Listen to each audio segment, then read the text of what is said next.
امروز واقعا نفری که میخواهد از حقوقهای خود برخوردار شود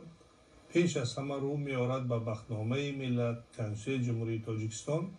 و در خود کنستیتوسیون کشور یک معیار مشخص است. معیارهای کنستیتوسیون مستقیما عمل میکنند،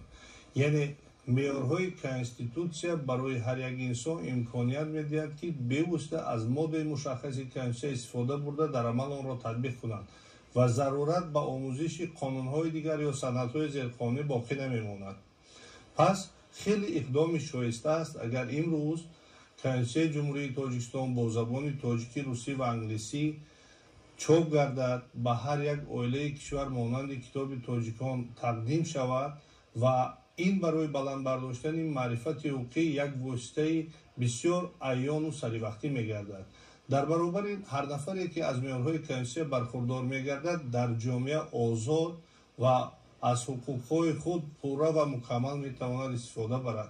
چون که معیار کنستیتوسیون در بین دیگر سندهای معیاری حقوقی اعتبار عالی حقوقی دارد و یگان سند معیاری حقوقی نمیتواند به معیارهای کنستیتوسیون مخالفت کند. پس راهی اساسی بلند برداشتن معرفت حقوقی، دانشمند کردن مردم تاجیکستان این راه شده میتواند.